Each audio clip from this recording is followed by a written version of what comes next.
So maybe I'll start then. You're recording? Okay, great. Yep. Okay, so hi Erica. If you don't know me, my name is David. I'm one of the imaging specialists here at HBIAMP. And today we're going to talk about incorporating machine learning into image analysis pipelines. Click. Okay, so first off, I'm going to talk about the basics of machine learning. So my goal here is just to give you basically enough of an understanding of the fundamental concepts and terminology, just so much that I think it will be useful when we then move on to using machine learning in image analysis. So if you've got some experience or training already in machine learning, this is going to be pretty simple. If you're completely new to machine learning, then hopefully this will be a good introduction. Then I'm going to talk about Elastic, which is a machine learning based software designed specifically for bioimage analysis. Then I'm going to introduce you to a new machine learning tool, which was just released in the latest version of Imaris. Okay, so first off, let's just, I'd like to define a few terms such as artificial intelligence, machine learning, and deep learning. Now, these terms are quite often nowadays used interchangeably, and this isn't completely correct. There are a few differences. So basically, machine learning and deep learning are subfields within the larger umbrella term, artificial intelligence. So let's just define this more specifically. So artificial intelligence is defined as a non-human program or model that can solve sophisticated tasks. So some examples are such as programs that can translate text from one language to another, or software that can identify and diagnose diseases from, say, X-ray images and MRI images. Now, machine learning is a program or system that builds or trains a predictive model from input data. It then uses this predictive model to make useful predictions on never before seen data. Deep learning is a program or system that uses learning algorithms organized into multiple layers, sometimes referred to as neural networks, to progressively extract higher level features from this input. So to put this in more simplistic terms, in machine learning, a user manually guides the training of the predictive model, whereas in deep learning, you don't do this. Instead, you provide the software with a large set of data, and the different neural networks go through this and pick out different features of interest and figure out what is important and what isn't. So one common example that's given of deep learning is, for example, give the software a large array of different pictures of animals. And all by itself, it can then begin to figure out, discern the difference between a dog and a cat, or a goat and a sheep. And it does this without any human guidance. It does it all by itself due to these different layers of neural networks. Now, I'm not going to talk any further about deep learning today. In a few weeks, we're going to have a webinar looking at applying deep learning to image analysis. There's just one more point I'd like to make in regards to comparing deep learning to machine learning. So in very practical and pragmatic terms, for you as a researcher, deciding what kind of artificial intelligence tool that you'll use for your analysis, if you want to use deep learning, before you can get started using this, you firstly need to have a very large set of pre-training data that has been fed into your model to train your model. And also the parameters for tuning this training need to be set quite correctly. So and once you have that, you can start using it. But until you have that, that could be like a little bit of a barrier to using deep learning. In contrast to machine learning, you don't need to have any pre-training data. You can pretty much go to the microscope, conduct your analysis, and then immediately walk over to the computer, open up the machine learning software, and start training that immediately. So this means it has the advantage of that you can get working with this much faster and much quicker.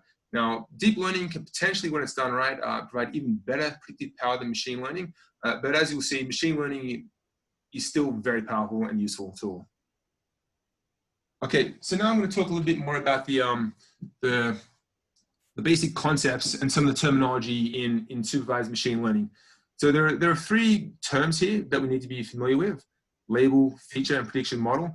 Now, you're going to see these terms a lot in the next few slides, but also when we actually go into using the image analysis software, these terms are also used again.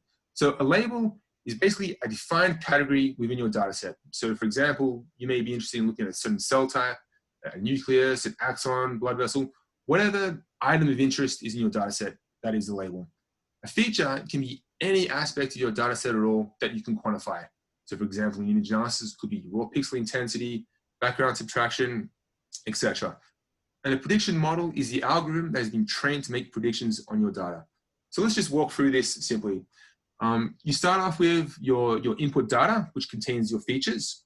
And then you, the user, you manually annotate some labels on here. So basically you look at your data and you decide, okay, this is a cell type I'm interested in here in quantifying. This is a different kind of cell, or so forth. And your annotations are then used to guide the prediction model. So then it takes the rest of your data set and applies that prediction model to it, then provides you with an output, a prediction result that you can see. Then you, the user, you will come along and take a look at the first run of the prediction result. And if you see some errors and imperfections, you can then further manually annotate this and refine it. And then your modifications will then be fed back into the model. The model will be taken into consideration. The prediction model algorithm will be readjusted, and then your prediction result will be updated. Now, you'll go through this cycle a few times until you reach a point where you're satisfied with the prediction results that are being generated by your model. Okay, any questions so far? Okay, great. So let's just talk, I just want to talk a little bit more about the prediction model itself. And I just want to restate again that, of course, the goal of the prediction model is to make predictions on never before seen data. So I'm going to start with a very simple example, which is a prediction model. And it's one that many biologists are probably already familiar with. So let's just take, for example, the BCA protein assay. So I'm not sure how you people do it these days, but back in my day when I used to do this in the lab, what you were doing here is you would prepare a series of protein standards of a known protein concentration. So basically then, you would apply some reagents to it, and basically your solutions, your standards would get darker depending on how much protein was present. You would then quantify this by taking it to a photometer and measuring the level of absorbance.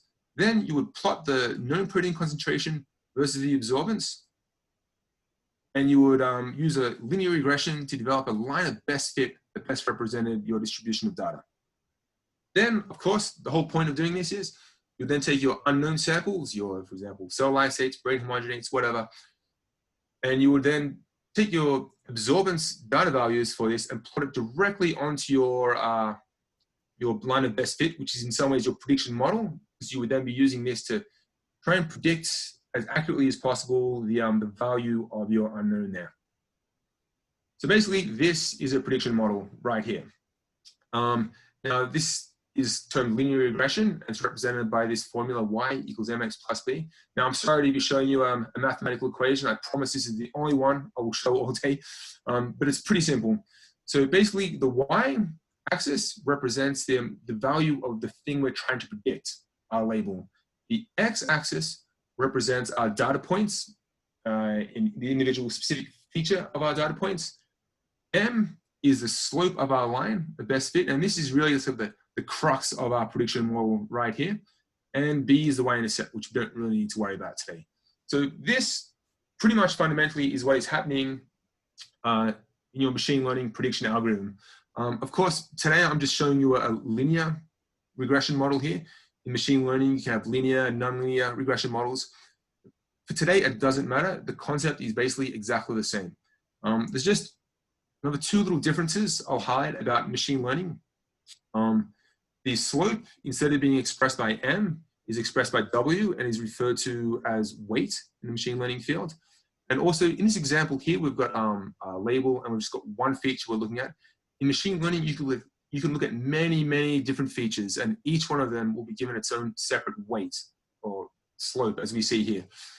Okay, so just to express this in different format here, in machine learning, basically what it does, it can take many different features, and they can assess all these different features, provide a model and a weighting for each one of these, and then it can determine how significant each one of these are. So basically in a prediction model, you can imagine that there could be one feature which has greater predictive value than another.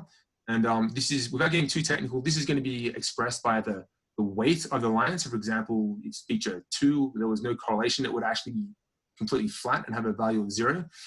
So basically what machine learning algorithms do is they look at all different features, figure out what is most relevant and how much more relevant one is than the other, and they fuse this all together to basically give you a probability score between 0 to 100%. So basically that is, what is the probability that a never before seen piece of data, could be a pixel or an object or whatever, belongs to your certain defined category. And that probability will fall anywhere between 0 to 100%. So if it isn't clear already, just to re-clarify that machine learning is essentially just a probability and prediction tool. That's all. There's one last point I'd like to mention about machine learning here, and that is you have to be careful not to overtrain your model. So in our previous example here, we had a line of best fit, which was quite useful at giving us, a rough prediction of our unknowns. Now let's just say, for example, over here, I've got a very exaggerated example here using nonlinear regression, nonlinear model. Say we were to model our prediction model exactly to our input here, like so specifically and finally and accurately to that when we came along with an unknown sample, it was no longer giving us an accurate answer, an accurate prediction. So I guess the more practical example of this would be, let's just say you're at the microscope and you acquired 100 images. Then you use just one of those images to train your model. And not only that, use that one image and you trained your model on every little square corner and piece of that one image. What you would end up with is a prediction model that was so good at predicting things on that one image that when you try to apply that prediction model to another image, it didn't have the flexibility to give you a useful result or an as accurate prediction. So basically, the bottom line I'm trying to make here is that when you train your prediction model, you need to make sure that you're using a diverse range of representative data, so you'll have a better prediction model. Okay, so that in essence is all I want to touch on machine learning for today. I think this is the main thing you need to know to use image analysis software from here on in. Are there any questions so far? Okay, great. Now, if you want to learn more about machine learning, as a second next step, I would recommend going to the Google Crash Course in Machine Learning. It's completely free to use, and it's a really good guide. However, that's all we need to talk about for today in terms of concepts of machine learning. I'd now like to introduce you to the Elastic Image Analysis software, which, as I said before, machine learning based and designed specifically for bioimage analysis. More specifically, I'm going to go over the pixel classification tool within the Elastic software. And this is the main tool that you will always be using here. And then I'm going to show you how you can use this pixel classification tool as a pre-processing step for other image analysis pipelines. For example, put into Fiji, and today in this example, put into an Imaris pipeline. I'll then show you how you can use this to feed into other analysis tools that are within Elastic. And the one, just for simplicity, I'm just going to show you one called object classification for today. Okay, so first off, just a few words about Elastic. Like I said, it's a software designed to apply machine learning specifically to bioimage analysis. It's open source and completely free to download, and is managed by the group here in Heidelberg.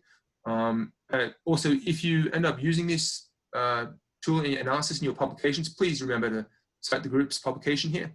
And now, one of the main focuses and main goals of this Elastic development team is to make this software simple to use. So basically that a biologist can come along without any prior training, machine learning or computer science knowledge, and get up and running with this straight away. So basically, if you forget everything that I explained to you about the in my introduction to machine learning, don't stress. It's okay. This is really simple to use. And as you'll see soon, it's very effective. Okay, so let's, first off, I'll take you to the website for Elastic. Here's the homepage, elastic.org. Yeah, and as you can see here, so one of their main things they emphasize here is no machine learning expertise required. Okay, and if you want to download it for free, go to the downloads page, download it for your computer. And I'm going to go over like using it with you, but if you want to come back later and go over it again or do something different, there's a documentation page that has really good information on everything about getting up and running with it, and then going through the different analysis tools there. Okay, so let's launch into it right now. Open up an image. So at the beginning, you create a new project. So I'm going to use the pixel classification. Now, there are many other tools down here, object classification, tracking, carving, boundary segmentation.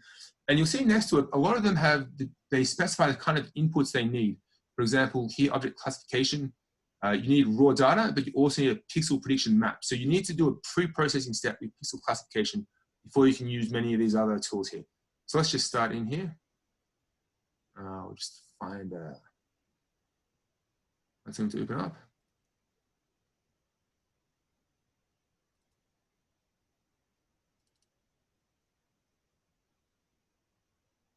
Oh, no, sorry, I have to write a project here. Okay, so Elastic demo. So you're creating an Elastic project file. And then in a moment, we're going to import some raw data into this. Okay, so the first step you have here is the input data tab. Then you add new, add your image, and I'm going to add a TIFF series of images here. Just go find it. Okay, so we import the data. Now, one thing with this software, a lot of times when you import a TIFF series, it can read the dimensions incorrectly. So here it's reading as though I have 49 Z slices. That's actually not true. This is a time course. So very easily what you do is you right click here, go to edit properties, and then in the interpret axes box here, just go to where it says Z and you replace that for a T. Okay, now I have a time series data set. You can scroll through here. I've got my each time point here from 0 to 49. Okay, so now so what you're seeing here is an in vivo imaging through the mouse brain of some blood vessels. Now the blood has been injected with a fluorogenic dye. And what we see here, if I zoom in, so there are regions within the blood vessels, this fine capillary here, that where the dye is occluded, and these actually represent red blood cells. So our researcher is interested, say, for example, in quantifying the red blood cells here and determining the rate of red blood vessel flow in the brain at different time points. Another goal this researcher may have is to look at the diameter of these fine capillaries and see if that changes with different time points or different treatments, etc. Okay, so how do we do this? Next tool we need is feature selection. Go here to select features. So basically these features, I'll just untab them here. Basically what these features represent are different ways of looking at your data set. So basically they are essentially like processing or filtering tools that can be applied to your data. So when you first start off, some of these tools, these features are going to be more relevant than others. But when you're starting off, you don't need to worry about this at all. You can just select everything. And the beauty of machine learning is that it will figure out the rest of it for you, what is important and what isn't. Certainly, once you've got more experience with this and you really know which features are essential for your particular data set, you can then come back and delete some. The main value in doing that is that if you have less features, there's less computation for the software to perform. So if you have a large data set, that means your analysis could go faster. But essentially, if you're in doubt, just select them all. There's no harm otherwise in selecting more features. And we'll just go through here and I'll show you what this looks like, each processing step. So we can go down here and we can take a look at each one of these features and take a look what it means. So here's some typical Gaussian smoothing objects. And now let's just say, for example, you're interested in looking at some red blood cells here, which have very small sort of spherical shape. And perhaps a filter feature such as this one here might be useful. But let's say, for example, you're interested in looking at the blood vessels, the entire diameter itself. You can imagine then that another feature such as this might be more useful in predicting what you're looking at. But again, you don't need to worry about any of this. The machine learning software will figure out for you what is important and what isn't. Now I think this is a good point to refer back to a slide that Vincent actually presented way back earlier in our image analysis webinars, where he looked during his image processing webinar, I believe it was, where he compared the difference between classic image analysis workflows and modern image analysis workflows. So basically with classic image analysis, you need to have a really good understanding of what your features are, what processing and filtering tools are for your data set that will allow you to extract the most relevant data. And now this could be a little bit challenging, particularly if you're totally new to microscopy. Whereas with machine learning, in some ways, you can avoid needing to really be so, to be so careful here. It can actually do it all for you. So that's actually, here to quote the Elastic team pretty much, is one of the main beauties of Elastic and machine learning. It allows a user with a lot of biological knowledge just to come along, look at their data set, and use their biological knowledge to guide their analysis instead of making sure they got the right filtration process or so forth, or the right processing tool for their data. Okay, so now we'll move on to the training. Okay. So we've got here what you see label. And you remember before in our introduction to machine learning, label was our y-axis. Okay, so you always need to have at least 2 labels, an object. So here I'm going to look at red blood cells.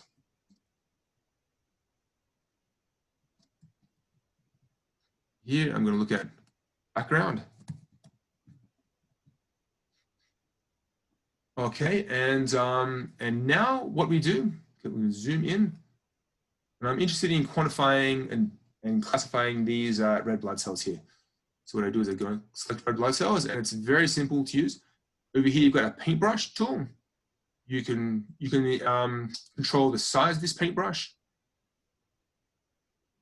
Make it larger. I think we'll just start with 3. And very simply, you just go along. You go, okay, I know this is a red blood cell, and you just draw on it like this. Just give it a few examples to look at. Now, if you make a mistake like this, no problem. Here is the little eraser icon. You just select this and go over and erase your error. Everything's back to normal. I'll just do another little, oh, no, sorry. Back to this. One here. This one over here. Okay, now I'm going to select some background here. Backgrounds over here, but also within the blood vessel, and also near to your feature of interest.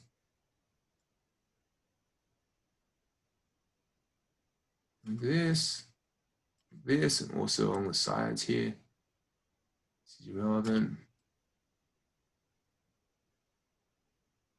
Okay, I'll just use these annotations for now, and we'll take a look at, press the live update so we can actually start predicting. And as you can see here, so what you see here is the areas in yellow are the predictions. Based on my annotations here, it's now looking at the rest of the data set here and predicting what it believes will be red blood cells in yellow, and in blue, what will be the background. Now you can toggle the view of all these on and off. Here's your prediction for red blood cells. Toggle that off. Prediction of background, toggle that off. You can also increase, at the moment it's at 25% transparency. You can also make it 100%. Like this won't be as useful for you, so it's nice to have a bit of transparency, and also the raw data here as well, and also my labels, my annotations here. I can just turn them on, turn them off, or make them transparent and so forth. Okay, so let's just take a look.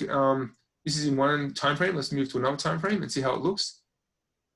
Okay, that's not doing a bad job actually.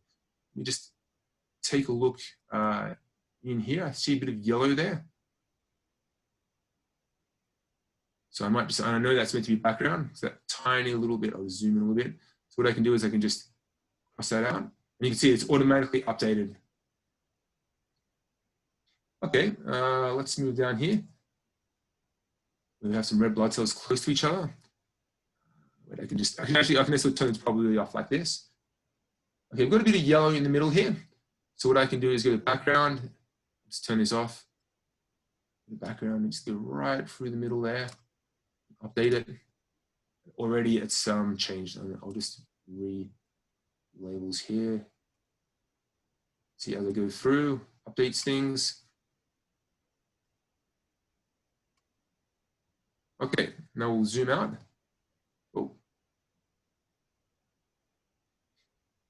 And you can see it's done a reasonably good job. Let's take a look up here.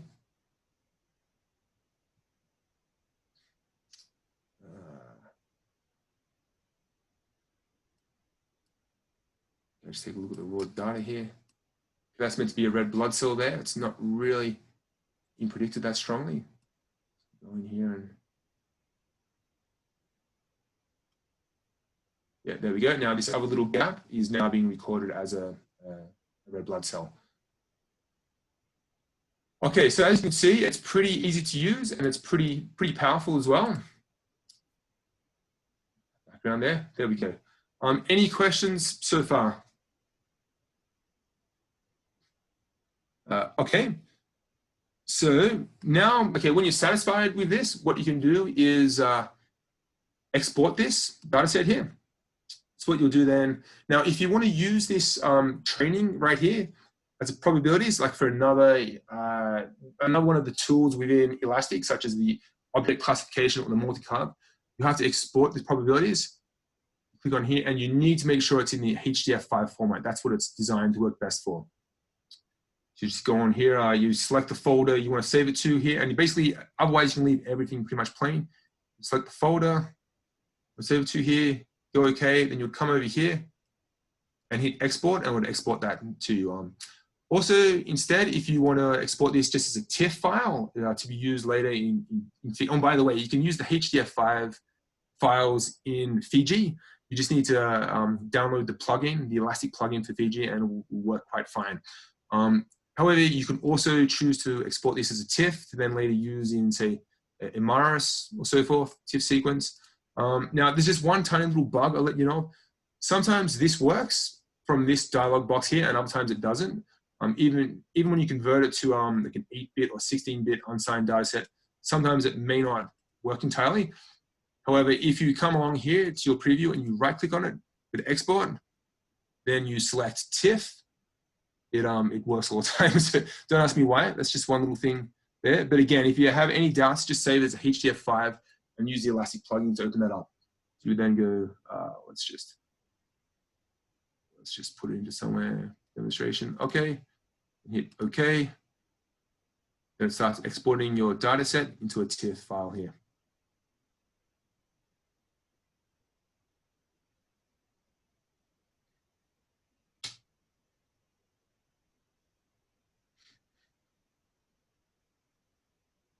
Okay, we'll take a look at that in a moment. Okay, so that's exporting the probabilities map. Of this, you can also export. Oh, I thought this finished.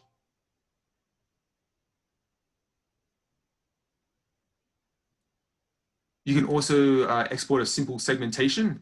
By the way, I'll actually go back to the training model here and show you what the segmentation mode looks like here.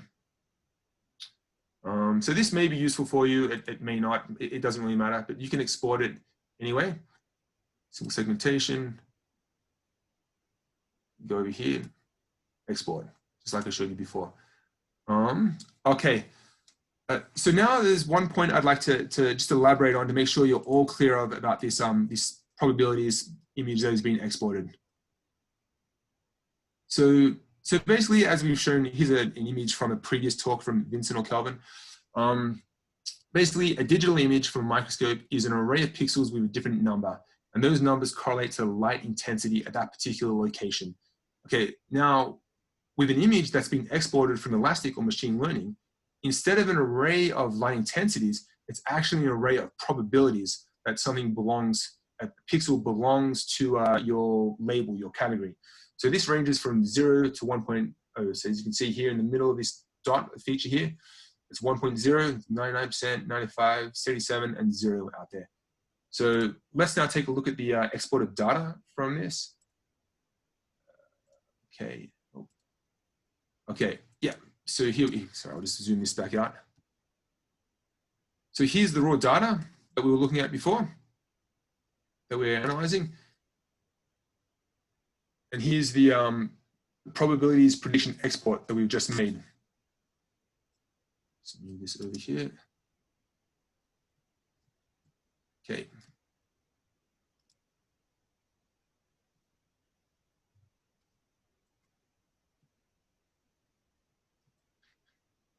Okay, I'm just going to move this tab over here.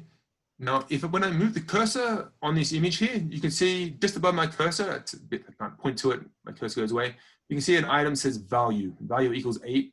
Move that along, that value changes. Come here to my data set, and so value is 1097, it's a 16-bit image. So it reflects the light intensity. Now, when I do this on probabilities export, the background, the value here is 0.0. Move over to our segmented objects. Here, the value is 1.0, it's 100%, this belongs to our object.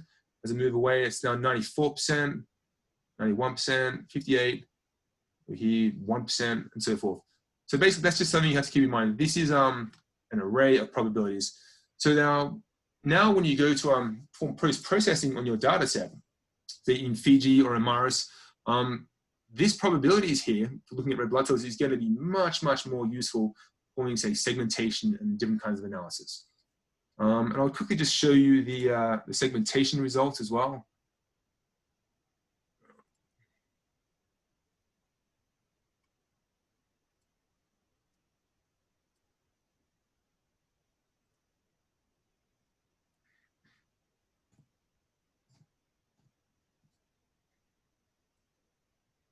As you can see here, similar things, just the value now is, it's a binary image. It's either 0 or 1. Now, to be honest, I don't think you can actually control the threshold settings when you do a simple segmentation export from Elastic. I think from playing around with it, the threshold limit is 50%. It's included, yes or no. But it doesn't matter. You can easily use the probabilities or this in your downstream analysis. Okay, so I'm quickly going to go back to this now. Okay, so you've got a prediction model here, which you're happy with. What you can actually, so what I've actually shown you here is 50 timeframes. Now this is actually just a substack from a larger data set, which is around 1,000 frames. So what you can do, for example, then, but it's actually a lot faster and more efficient to do a training on just a small subset. So what you can do now is you can then import the rest of that data set or any other data set which is similar, and you can then apply your training model to that. You process all files and it will use your prediction model and apply it to all your data set in a batch mode. So that's very useful and efficient. Okay, now I'd like to show you these export data sets here and show you how I can use this in Imaris for analysis. Okay.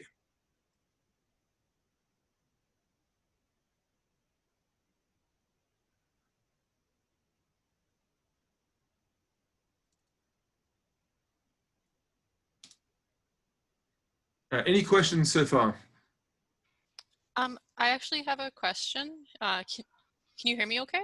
Yeah, sure. Yep.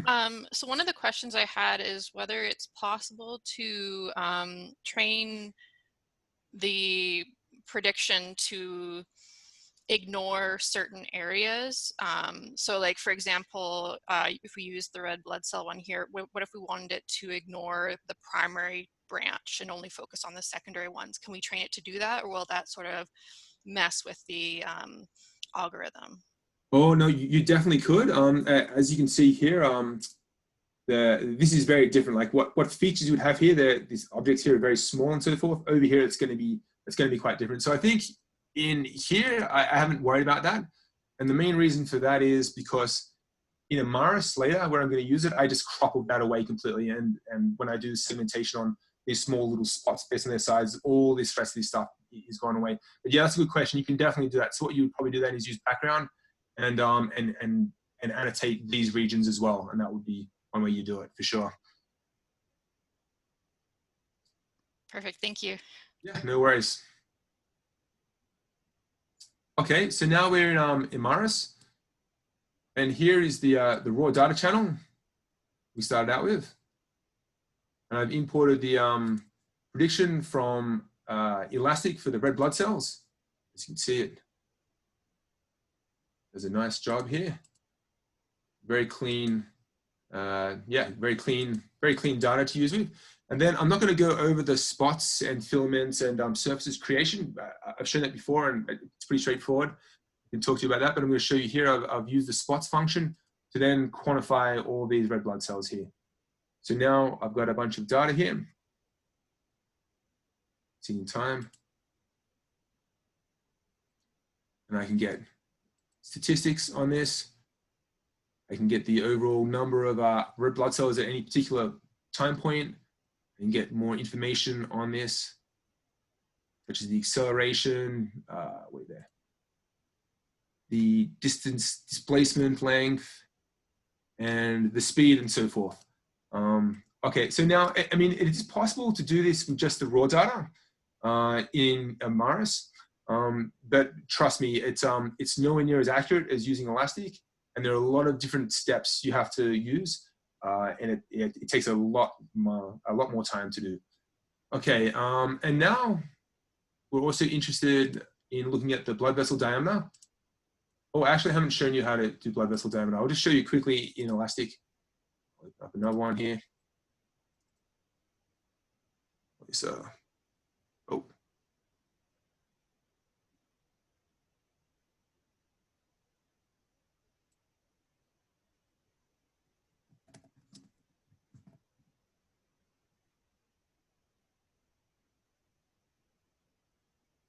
Okay, add the same data set.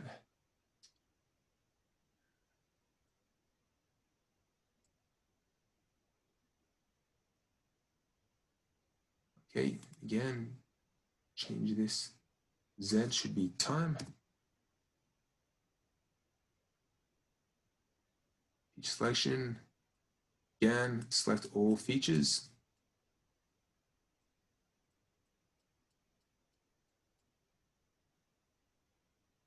Do the training. Okay.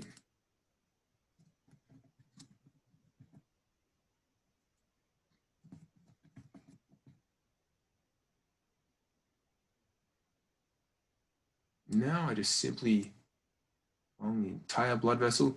So you can imagine in terms of like features that you'd be looking at. So for example, your overall pixel intensity may not be such a big factor. You're looking at an object that has a big fluctuation in pixel intensity. So like I showed you previously, there are going to be different feature sets that are going to be more relevant for you. Something like this. Okay, let's just take a look at the live update.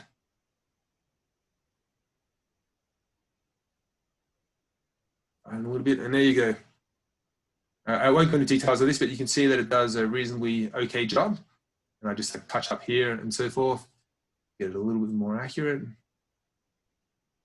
There we go. Okay, so now let's move back to, because that's what I did with this data here, and I have that data set here now. And I've used this with the neurofilaments tracing tool to create an object here. And for these large blood vessels, I just cropped them out of the field of view. But you, of course, as Erica mentioned, you could also go back and do that in the Elastic as well. So now these blood vessels, my researcher was interested in looking at blood vessel diameter, capillary diameter and how that changes with time. So you can go down here and take a look at specific value, dendrite mean diameter. Sorry.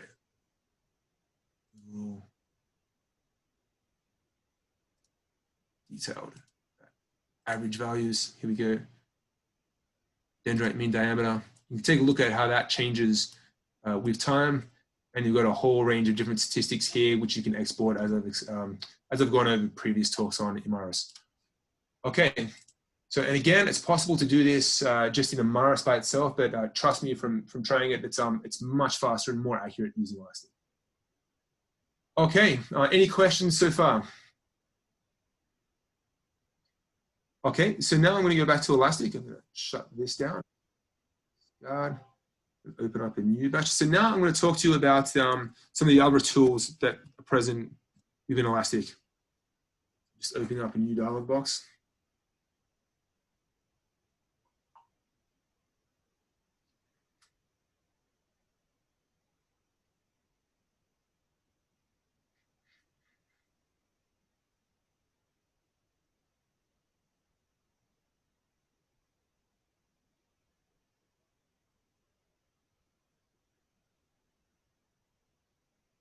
Just giving it a second there.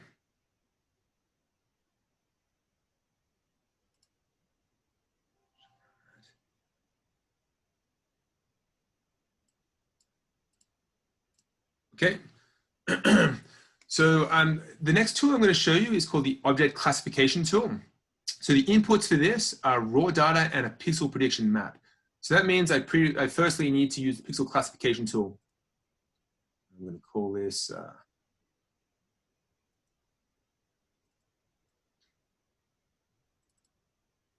object classification demo.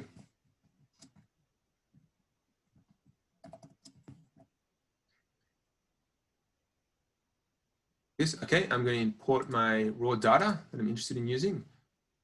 So for this,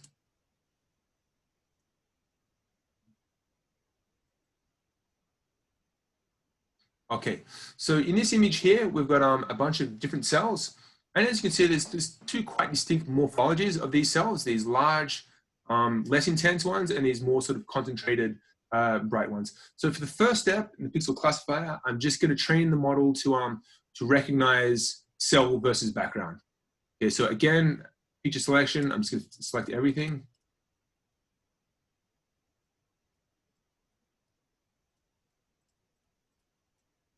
Okay, training.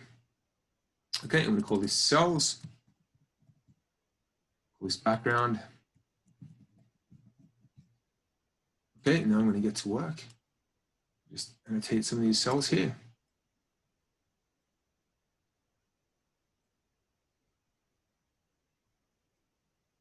And a bit of background, also between cells and so forth.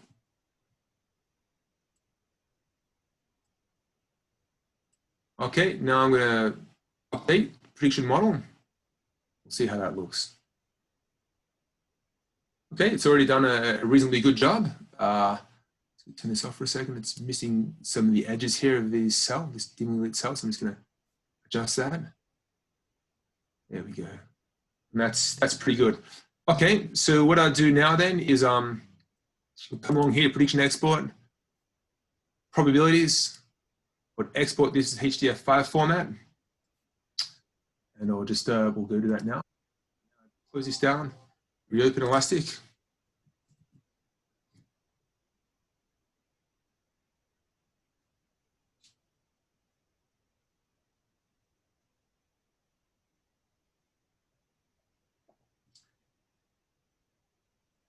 Okay, so now I'm going to choose the object classification, imports raw data, pixel prediction map. Okay, I'm just going to call this something.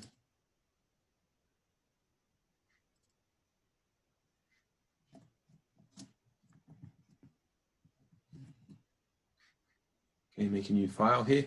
Okay, and now in my input data box here, I've got options for raw data and prediction maps. Now this was probably there before, but now you actually need it. So the raw data, again, I'm going to put in the same raw data image I showed you guys before, object classifier.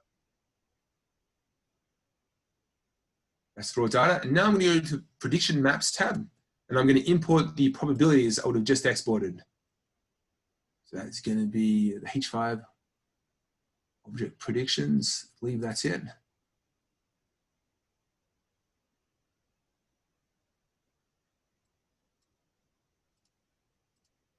Okay, maybe that's the wrong one. Let me just go back.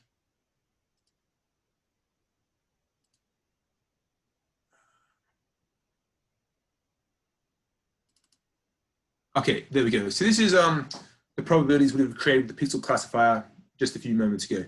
Okay, so now we go to threshold and size filter. Now this is kind of pretty similar to creating surfaces in Imaris, so I'm not going to worry too much about this. You know, and to be honest with you, I'm showing you this object classification tool as an example. If I really want to do object classification, my first preference would be to actually import this into Imaris. But just to show you, you've got like a small little blob, you've got an object size filter here. Apply that. Okay, that's got rid of most of them there. And you've also got different options. Hysteresis, that basically means if you've got objects that are touching each other, you can do some different threshold, the seed points versus larger. I'm not going to go into details about this today. We don't need to worry about it too much. I just want to show you a quick example. So we've got our objects, our cells defined here now. Then we go to object feature selection.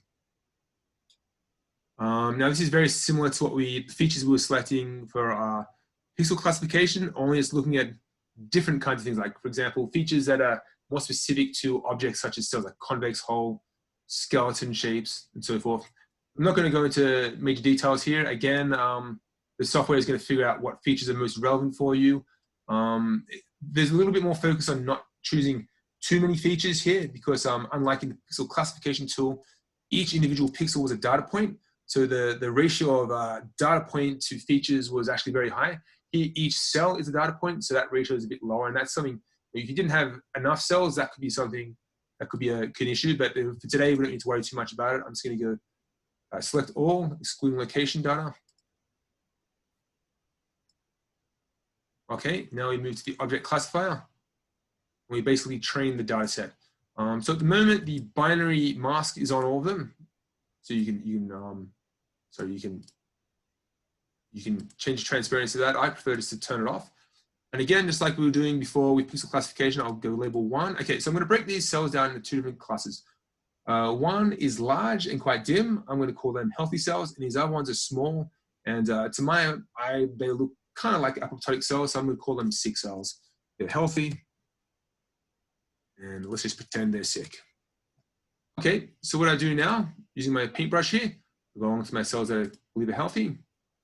I select a few of them, these small ones, and then I go to the ones that I believe are sick, the different category, and I select a few of them. Then I select the live update tool. As you can see, it goes along. It does a reasonably good job. So what you do now is you just look through all these predictions here and make sure that it's doing as you expect. You can toggle that on or off here. You can actually sick. You can toggle that on and off, and I think it looks reasonably good. Okay, so what you can do now is you can then export this as like an actual TIFF image, or you can also export the data, the statistics of this. So here we'll just choose an option, we'll export it. So you can export it as a H5 file if you want to play around with it in Python or something. But for simplicity, CSV, you can open up in Excel. And you can also choose a whole range of different features to export in this data set. Or just keep it simple for today. We'll select any of them. Okay, now hit export. Wait, where did I say that to? Sorry, I'll just choose the file. Choose the location. Classification. Okay, so now we're just going to take a look at that.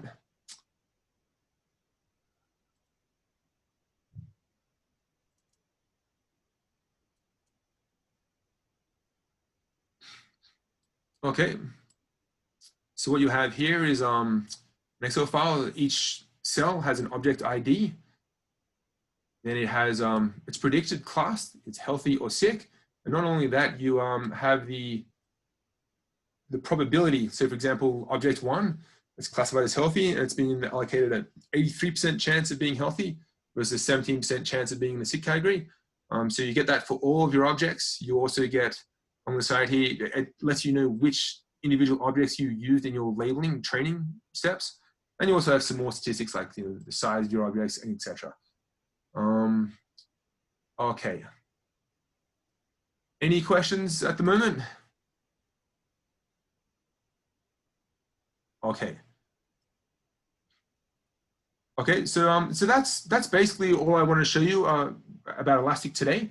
And again, the website for more information to download and also very thorough documentation is here at elastic.org. Also, just to let you know, I mean, of course, you can download this in any computer at all. If you're using a really large data set and a large analysis, you may want to use a high-powered computer, and we have it present on one of our high horsepower computers, Workstation 5 in HMRB126. I'd also like to thank Gavin for providing that in vivo imaging data set there. Okay, so now I want to introduce you guys to a machine learning tool which is now present in Imaris. So this machine learning based label tool can be applied during the creation of spots and surfaces. And in some ways, it's very, very similar to the object classification tool I just showed you in Elastic. Now, this is very new. It's only released about 2 weeks ago. And just to remind you again, Imaris is commercial software, and we have it available on Workstation 5 in our facility, and it's also available on one of the workstations in the Snyder LCI facility. Okay, so let's just open the data set in Imaris, and I'll show you what that looks like. So,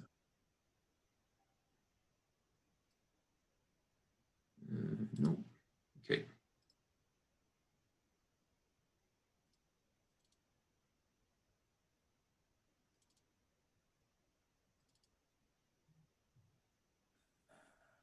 Okay.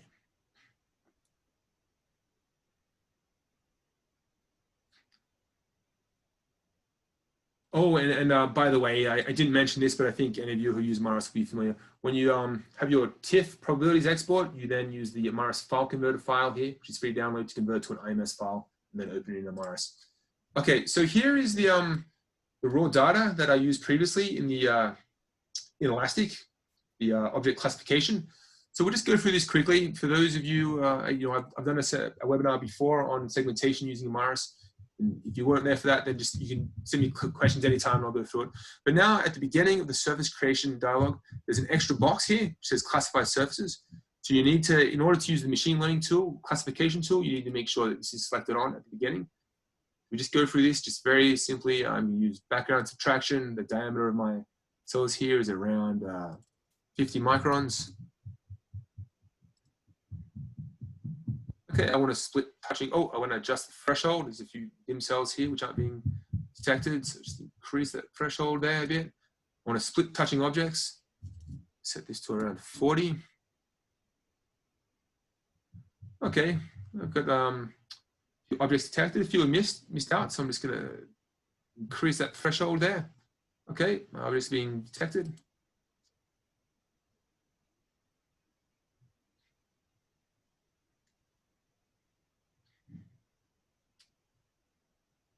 Okay, the filtering by size, I don't need to worry about that today.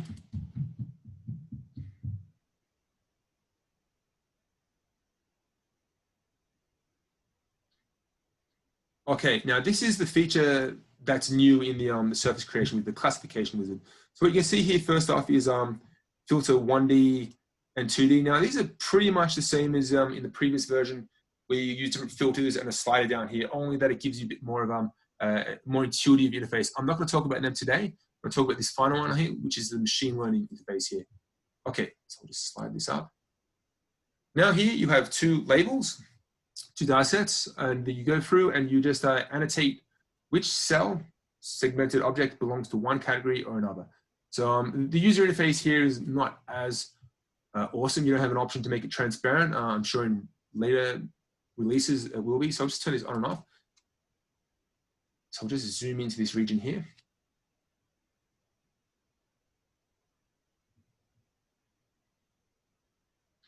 Okay, so these cells here, let's move this up. These cells here are going to be in the sick category, and these ones here look like they're going to be in the healthy category. I'll just turn this off again to clarify. Okay, so we've got a little string of healthy cells, sorry, of sick cells and a few healthy cells. Let's just classify that.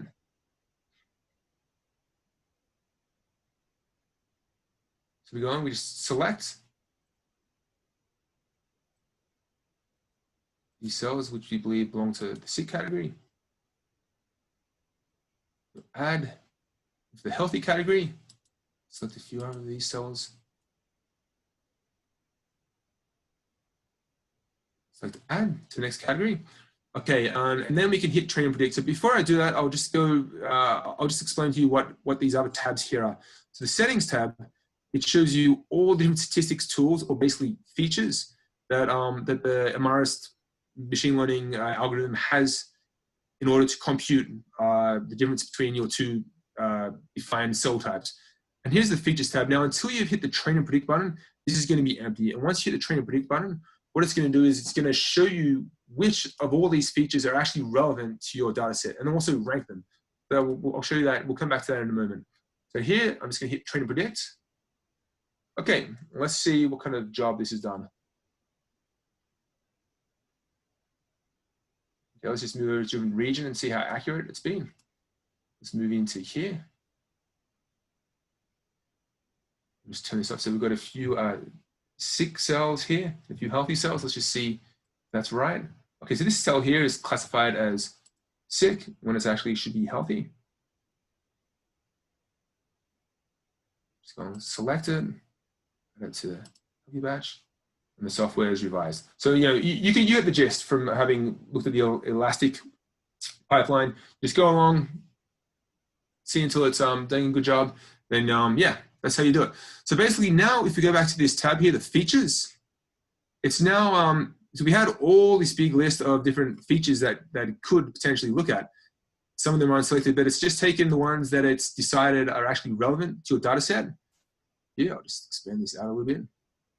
The intensity, standard deviation, bounding box, and so forth. And not only that, it's actually ranking them in order by just how relevant they are to distinguishing one of your categories labels versus another. So this I'll just go back to one of the previous slides that I showed you guys. This slide back here, where I explained that the machine learning algorithm takes a look at all the different features and assesses the weight of each one of these features to determine which one of these features is more relevant and impactful for determining the probability score of your data set, piece of data belonging to your label. Well, that is expressed in this table here in a much nicer format. You can see it even has a weighting rank which goes down according to rank here. Okay, so we're satisfied with that.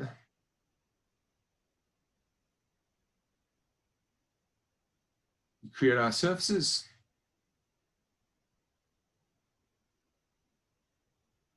Slow. Okay, then we can go to statistics. Overall, okay, so we have 105 cells here. 53 of them belong to class A, 52 belong to class B. You can then further, get export statistical information on all these different kinds of cells, and we can also stratify them according to class A and class B. See if I select all of class A here. I can make a new surface object here that's just class A. 6 cells, not the healthy cells.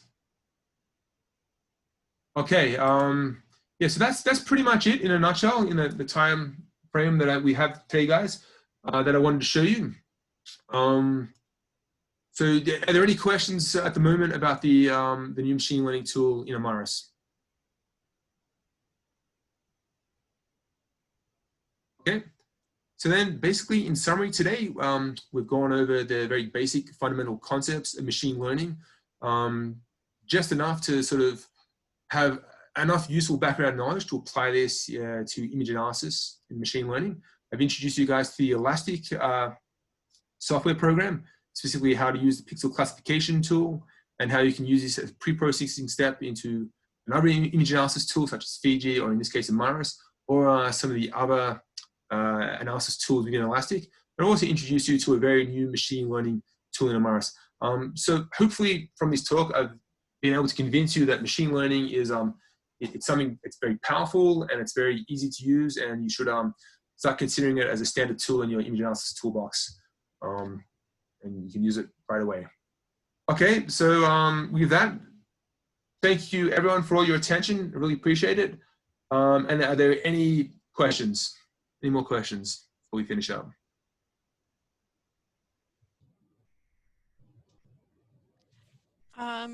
I think I just have one quick question.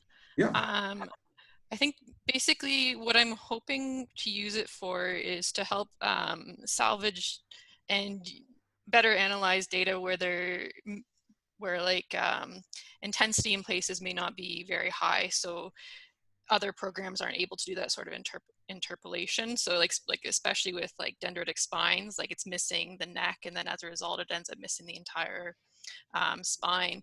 So in that case, how would we sort of define in Elastic the outline of that object if it's sort of like missing or has like a very, very low intensity portion of it? I think we should just give it a go. Just very similar to what I did for defining blood vessels. I mean, you can see in the blood vessels, there's areas with intensity and areas that are gapping intensity. So pretty much, yeah, I mean, let's give it a go. What you'd pretty much do is just, you would select all the features, and then I'll just go back to this example here. It might be useful.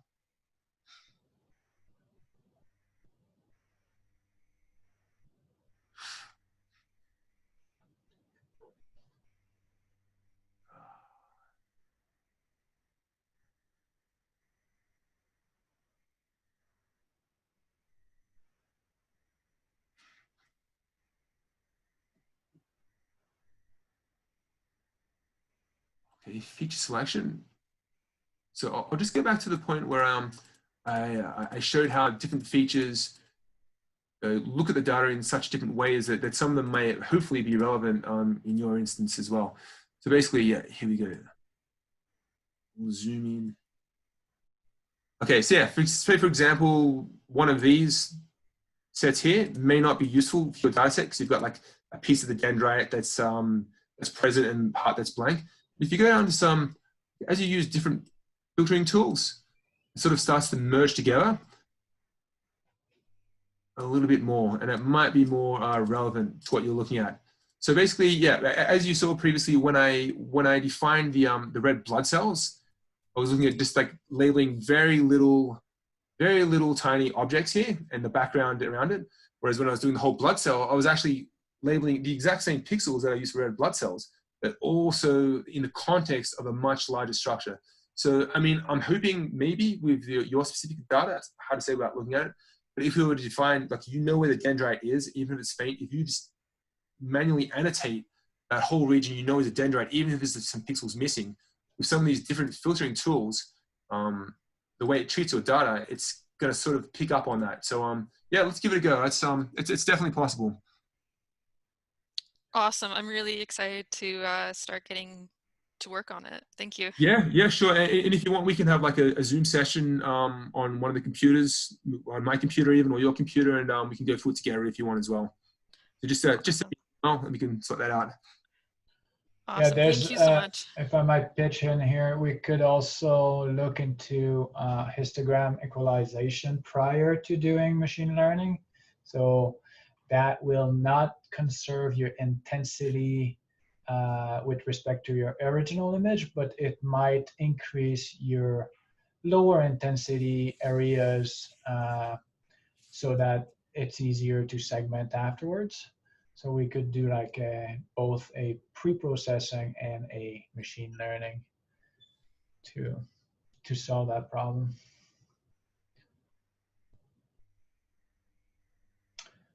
All right, are we good? Okay. Yeah. Well. Yeah. Thanks everyone for your attention, and Erica, we'll talk to you soon then. Awesome. Thank you so much for this. Cool. You're welcome. Absolutely.